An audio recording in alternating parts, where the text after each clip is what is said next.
বলে লোকটা চাকরি করে 10 বছর, বেতন পায় 50,000 টাকা, মাসে খরচ 60,000 টাকা। আবার দেখা যায় 10 বছর পরে বাড়িতে 1.5 কোটি টাকার বিল্ডিং।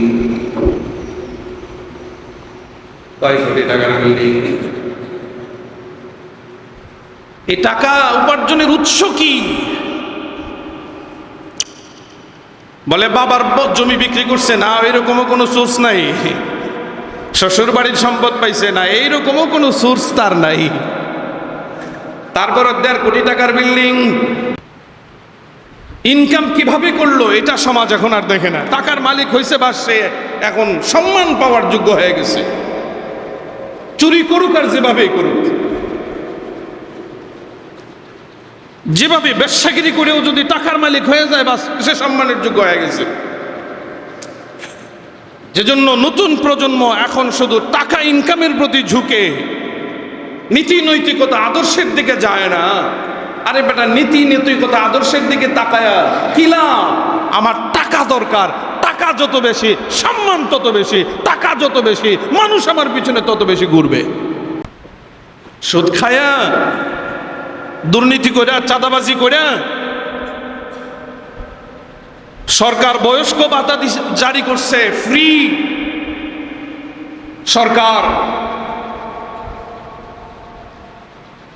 বিধবা ভাতা জারি করছে ফ্রি, কিন্তু তুমি এটা 10,000 20,000 টাকা দিয়ে বিক্রি করে এই টাকা দিয়ে মালিক হয়েছো টাকার। আমার উপার্জিত সম্পদ আমি এমন কোনো কাজে ব্যয় করতে চাই না, ব্যয় করার অধিকার আমার নাই, যেখানে যেটা গুনাহের কাজ, যেটা অন্যায় কাজ, এমন কাজে আমার পয়সা আমি ব্যয় করতে চাই না। বা করলে পরে এটারও জবাব আল্লাহর কাছে দিতে হবে আমার। নবীজি সাল্লাল্লাহু আলাইহি ওয়াসাল্লাম ফরমান, হাশরের মাঠে আল্লাহ রাব্বুল আলামিনের সামনে থেকে বান্দা এক পা সামনে আগাইতে পারবে না, যতক্ষণ না পর্যন্ত আল্লাহ তাআলার পক্ষ থেকে বান্দাকে কৃত 5 প্রশ্নের উত্তর দিতে না পারবে, ততক্ষণ পর্যন্ত একটা বান্দাও 1 ইঞ্চি জায়গা সামনে আগাইতে পারবে না। 5টা প্রশ্ন কি? নবী বলেন, আন মালিহি মিন আইনা ইকতাসাবাহু ওয়া ফীমা আনফাকা। নবী বলেন 5 প্রশ্নের মধ্যে একটা প্রশ্ন হলো এইরকম, আপনি আপনার জীবনে যত মাল উপার্জন করেছেন, এই মালগুলো কিভাবে, কোন পন্থায় উপার্জন করেছেন? মালগুলো কোন পন্থায় অবলম্বন করে আপনি উপার্জন করেছেন, আবার কিভাবে ব্যয় করেছেন, কোথায় ব্যয় করেছেন? বলে লোকটা চাকরি করে 10 বছর, বেতন পায় 50,000 টাকা, মাসে খরচ 60,000 টাকা। আবার দেখা যায় 10 বছর পরে বাড়িতে 1.5 কোটি টাকার বিল্ডিং। কয় কোটি টাকার বিল্ডিং? এই টাকা উপার্জনের উৎস কি? বলে বাবার জমি বিক্রি করছে না, এরকমও কোনো সোর্স নাই। শ্বশুর বাড়ির সম্পদ পাইছে না, এইরকমও কোনো সোর্স তার নাই। তারপর 1.5 কোটি টাকার বিল্ডিং আছে, আছে আমাদের মাঝে আছে, দেখবেন একবারে কাছাকাছি আছে, দূরে আছে, সব জায়গায় আছে। সামাজিকভাবে এদেরকে যদি তুচ্ছতাচ্ছিল্য করা হয়, বয়কট করা হয়, সমাজ সুন্দর হয়ে যাবে। কিন্তু না, আমি আমার মেয়ে বিয়ে দেওয়ার সময় জিজ্ঞেস করি ছেলে কি করে, বলে সরকারি চাকরি। তাই বাড়তি ইনকাম আছে কিছু? বাড়তি ইনকাম আসেনি, বাড়তি আলগা ইনকাম। এই বাড়তি ইনকামটা সমাজে জায়েজ, সমাজে কি জায়েজ, বাড়তি ইনকাম সমাজে জায়েজ।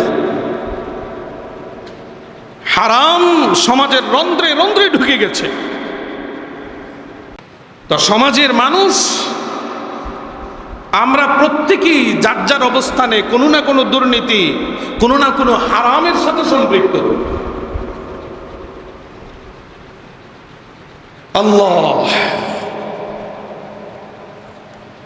আমি একটা হারামের সাথে জড়িত, আমি মনে করছি যে আমি তো হারাম করি, আর কেউ হারাম করবে কেন? কোনো কাজ নাই, ফুল টাইম নেতাগিরি, কোনো কাজ নাই, ফুল টাইম নেতাগিরি। দিন শেষে বাজারে গিয়ে বোয়াল মাছ তায় সেই কিনে। ইনকামের সোর্স কোথায়? কোত্থেকে আসে পয়সা? এগুলো চিন্তার বিষয়, এগুলো ভাবনার বিষয়, এগুলো চিন্তার বিষয়, এগুলো ভাবনার বিষয়। আপনার ইনকাম সোর্স কি?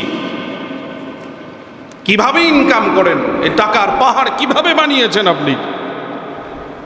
এটা দেখার বিষয়, জানার বিষয়। কিন্তু সমাজ এগুলো বলতে না বলতে এমন অবস্থা হয়ে গেছে, এরাই এখন সমাজের সেলিব্রিটি। ইনকাম কিভাবে করলো এটা সমাজ এখন আর দেখে না। টাকার মালিক হয়েছে বা সে এখন সম্মান পাওয়ার যোগ্য হয়ে গেছে, চুরি করুক আর যেভাবেই করুক, যেভাবে ব্যবসাগিরি করেও যদি টাকার মালিক হয়ে যায় বা সে সম্মানের যোগ্য হয়ে গেছে। যেজন্য নতুন প্রজন্ম এখন শুধু টাকা ইনকামের প্রতি ঝুঁকে, নীতি নৈতিকতা আদর্শের দিকে যায় না। আরে বেটা, নীতি নৈতিকতা আদর্শের দিকে তাকায়া কি লাভ? আমার টাকা দরকার, টাকা যত বেশি সম্মান তত বেশি, টাকা যত বেশি মানুষ আমার পিছনে তত বেশি ঘুরবে। এজন্য সবাই দুর্নীতির সাথে সম্পৃক্ত হয়ে যাচ্ছে, সবাই হারামের সাথে লিপ্ত হয়ে যাচ্ছে। নীতি নৈতিকতা আদর্শের কোনো বিচার নাই, বালাই নাই। নবী বলেন না, ওয়ান মালিহি মিন আইনা ইকতাসাবাহু ওয়া ফীমা আনফাকা। নবী বলেন, তোমার সম্পত্তি তুমি কিভাবে অর্জন করেছো আল্লাহ তাআলা তোমাকে সরাসরি প্রশ্ন করবেন। এই প্রশ্নটা আল্লাহ করবেন হাসরের মাঠে, কোনো ফেরেশতা দিয়ে করবেন না, আল্লাহ সরাসরি প্রশ্ন করবেন, আয় বান্দা, মাল কিভাবে অর্জন করছো? কিভাবে অর্জন করছো মাল? সুদ খায়া, দুর্নীতি করে, চাঁদাবাজি করে? সরকার বয়স্ক ভাতা জারি করছে ফ্রি, সরকার বিধবা ভাতা জারি করছে ফ্রি, কিন্তু তুমি এটা 10,000 20,000 টাকা দিয়ে বিক্রি করে এই টাকা দিয়ে মালিক হয়েছো টাকার। তোমার দায়িত্ব ছিল ফ্রি দেওয়া, কিন্তু এটা বিক্রি করছো, তুমি টাকা নিছো, জিম্মি বানাইয়া টাকা নিছো। কেমনে করছো বলো? আমি মালিকের সামনে উত্তর না দিয়ে সামান্য 1 ইঞ্চি জায়গা সামনে আগাইতে পারবি না। আন মালিহি মিন আইনা ইকতাসাবাহু, মাল সম্পর্কে আল্লাহ জিজ্ঞেস করবেন কিভাবে তুমি অর্জন করেছো মাল। ওয়া ফীমা আনফাকাহু, কোথায় তুমি এই সম্পদ খরচ করেছো, কোন কাজে খরচ করেছো? অনর্থক বেহুদা কাজে, অনর্থক বেহুদা কাজে, হারাম কাজে খরচ করেছো নাকি ভালো কাজে খরচ করেছো? এই সম্পদ, এই মাল নাইট ক্লাবে গিয়ে খরচ করছো, হারাম খাদ্য খাওয়ার মাধ্যমে খরচ করেছো নাকি ভালো কাজ করার মাধ্যমে খরচ করেছো? আমি আল্লাহর সামনে থেকে উত্তর না দিয়া সামনে আগাইতে পারবা না।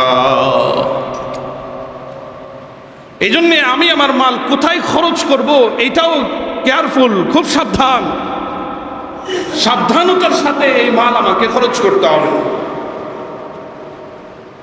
যেন এমন কোনো কাজে আমার মাল খরচ না হয় যেটা বেহুদা, যেটা হারাম, অনর্থক কোনো কাজ, এবং আমার নিজের কাজেই যেটা নিষ্প্রয়োজন, প্রয়োজন নাই এই মালটা খরচ করার, এরপরও আমি করলাম, যেটাকে শরীয়তের ভাষায় অপচয় বলা হয়। মাল অপচয়ও করা যাবে না, দরকার নাই এমনি খরচ করলাম না। আল্লাহ বলেন ইন্নাল মুবাযযিরিনা কানু ইখওয়ানাশ শায়াতিন, মুবাযযিরিন যারা অপচয়কারী যারা, আল্লাহ বলেন তারা হলো শয়তানের ভাই। তারা শয়তানের ভাই, তাদের হাসর নাসর সবকিছু শয়তানের সাথে হবে। এই জন্য আমি যখন আমার কোনো একটা বস্তু কিনবো, খরচ করব, তখন খেয়াল করব এটা আমার দরকার আছে না নাই। দরকার নাই, খরচ করার দরকার নাই। 3টা জামা হইলেই চলে, 4টা বানাইতে পারেন।